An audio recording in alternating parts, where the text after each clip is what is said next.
and had a comment on another video from Graeham Goble. So I went and looked to see what the comment was, and I checked as well to make sure it was actually him. So I'll post a clip of, I took a screen video recording of that moment where I checked the account to see whether it was actually him or not, and yeah, it turns out it is actually Graeham. Hello again everybody, what's good? It's me, it's Ted, it's another episode from Blood Ted Talks Music. Now first of all, thank you very much for clicking on the video, and secondly, thank you very much for all the new subscribers that have come through since the start of the channel. We're getting closer to 2,000 now, so if you're not subscribed to any of them, please hit that button, hit the like button, hit the share button, leave me a comment, let me know what you think of the video. So this one is a bit of a strange one. It's been a bit of a strange day. Going through a bit of a tough time at the minute, as a lot of people that follow the channel may know. But then things got very strange today. I checked the comments and I had a comment from Annie, one of the subscribers, saying that I'd had a comment on another video from Graeham Goble. So I went and looked to see what the comment was, and I checked as well to make sure it was actually him. So I'll post a clip of, I took a screen video recording of that moment where I checked the account to see whether it was actually him or not, and yeah, it turns out it is actually Graeham.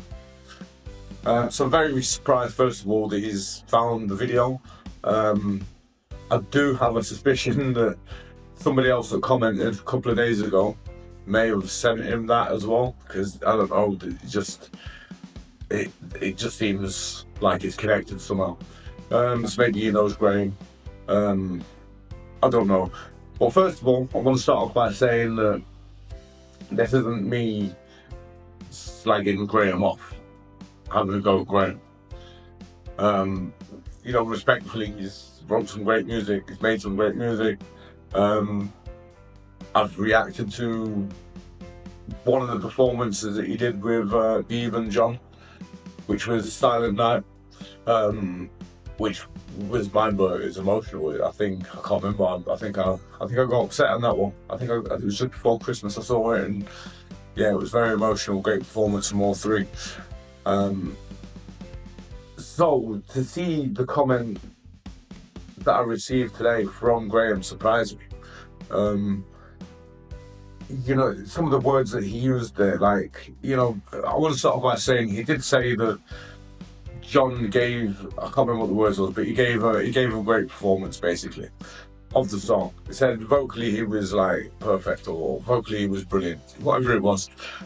So there was a compliment there. So I feel that Graeham does respect John's ability, and he knows John's a very talented guy, and looking in clips or looking at interviews with Graeham, I can see that he does respect him as an artist. But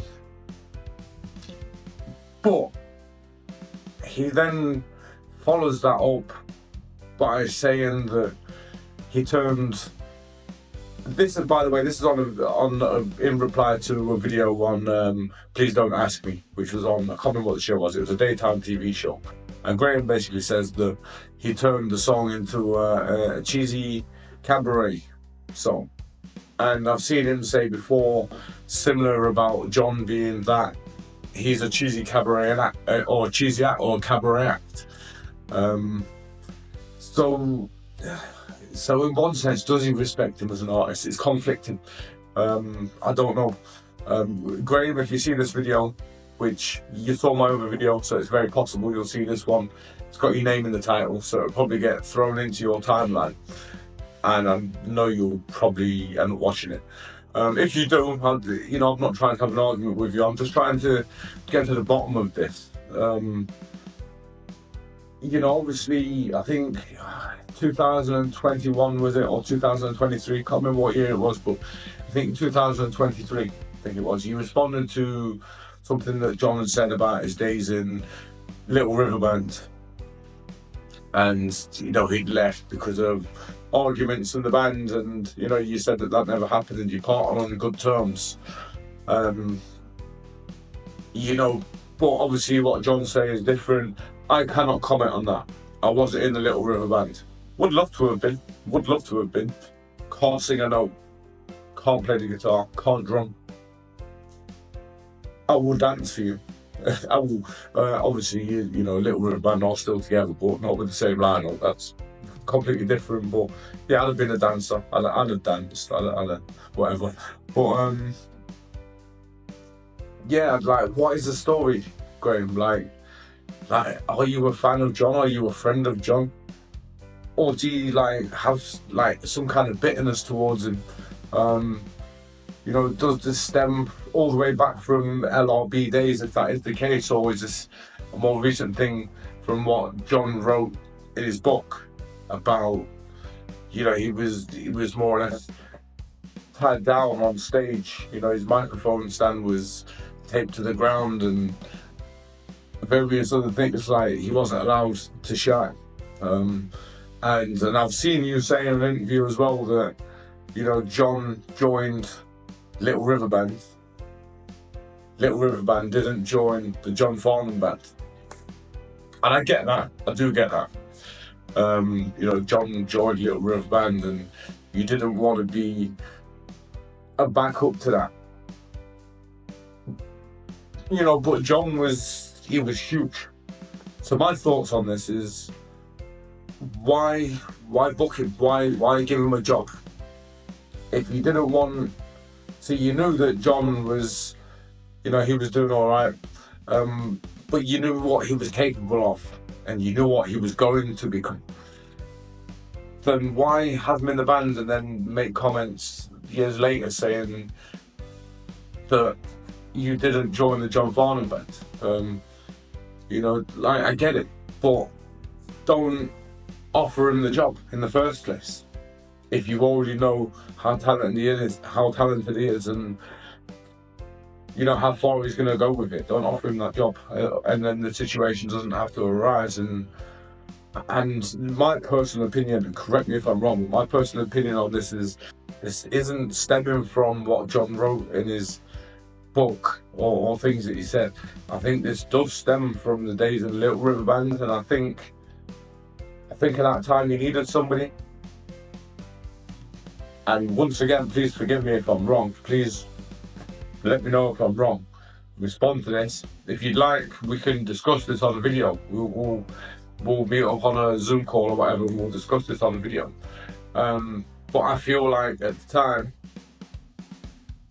you know, you kind of needed. I know you said, I think you had like an 8 million record deal or something. But I think at the time, in order to fulfill that record deal and to be able to deliver the goods due to issues with other singers, you kind of needed John at that point.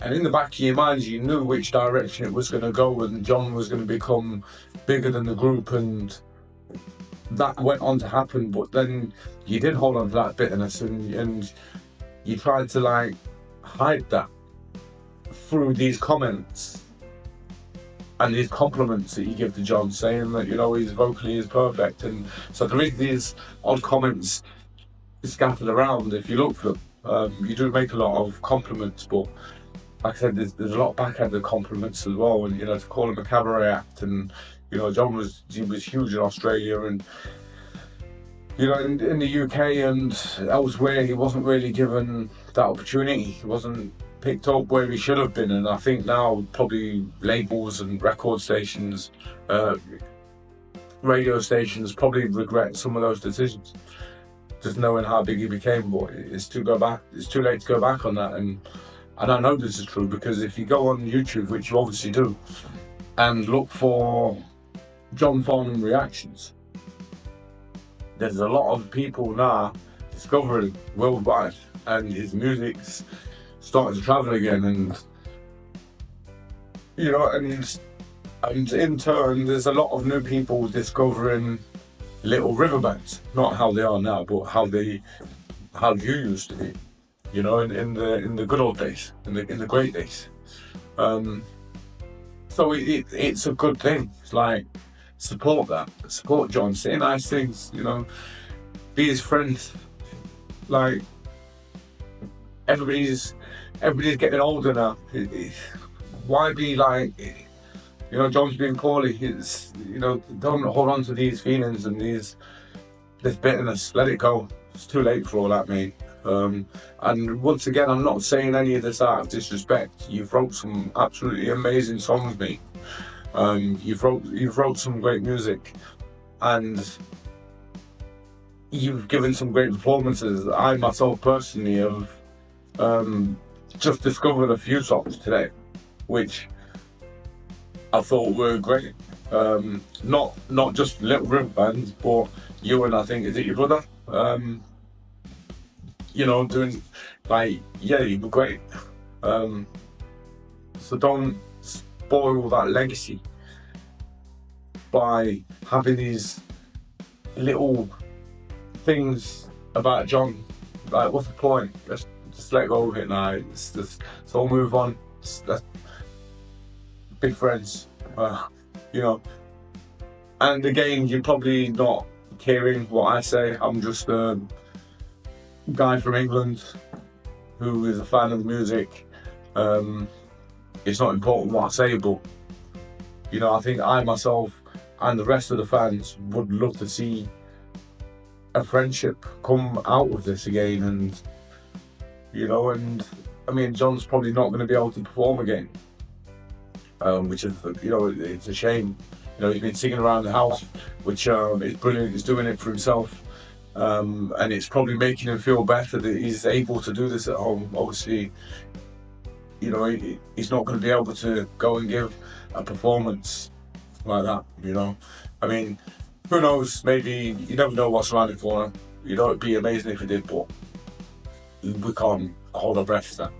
But it would just be great to see people that have had bitterness and things gone on in the past, just to drop it all and just, you know, get along, and everyone could be happy. You know, if you go and read the comments on that video that you commented on of mine, please don't ask me, where you said that it was a disrespect to the song and to the songwriter, which is yourself. I don't, or the meaning behind the song, I don't think that John meant it in a disrespectful way. And I don't think it came across disrespectful.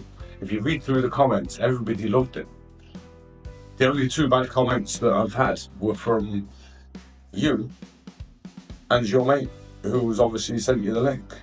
You know, everybody else loved it. I think there's 2 dislikes on the video as well, and it's not hard to work out who dropped those dislikes. And out of all the views, like 25,000 views nearly, 2 dislikes out of 25,000 views. That shows you how much people love that song word and how much they love that version. And you got to remember as well, it was dropped on him last minute. It wasn't rehearsed. It was literally, John, play this. John, sing this. I'm going to play this. And it happened. So I think it was mentioned that he got a couple of words wrong. You know, but he sung it beautifully. But to show that he got a couple of words wrong means he was probably having to do some thinking during that performance. You know, I'm not a singer. I've told you this already. But I was a performer. I used to do rap battles, completely different to this, and stand-up comedy. So I know what it's like to be on stage, and even for somebody as big as John and as huge as John, he probably still got those nerves and trying to remember something when everybody's looking at you and you're close to forgetting your bars, your words, your lyrics. It's hard work, innit? We've all been through, everybody, whether a small, big performer, you've probably been through this yourself. So some of these giggles and laughs and little filler jokes was probably that filler to get him through to the next line and to be able to remember what he's doing. You know, as an artist, you should know that this is what you do when in these situations. I don't think John was being disrespectful at all. And to balance all of that off, if you watch that version, which you obviously have, of John Farnham with Olivia Newton-John, it's one of the most beautiful things I've ever seen in my life. The chemistry between them was amazing. It was beautiful. So John gets the meaning behind the song. He's respectful to the song. He's respectful to the meaning behind it. And I think he's respectful to the songwriter. You know, obviously he's said what he said in his book. You know, and I can't see why he'd lie about that. You know, and there was more for Little River Band to lose by falling out with John than John would lose falling out with the Little River Band. So maybe there was, you know, the fallout cover-up happened, and or not cover-up, but it was downplayed. You know, like, no, we were cool, whatever.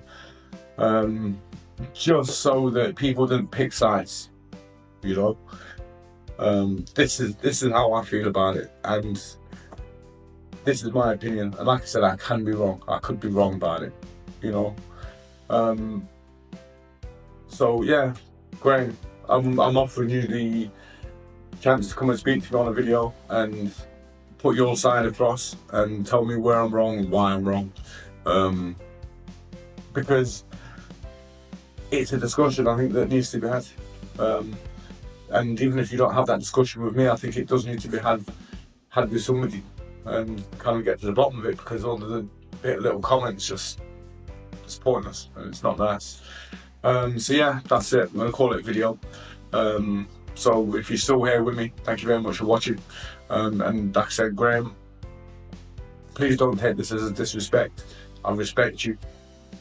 I think you wrote some great music, and you know, you've got me emotions going with one of your performances that I saw. So, you know, this is not a disrespect. I respect you massively.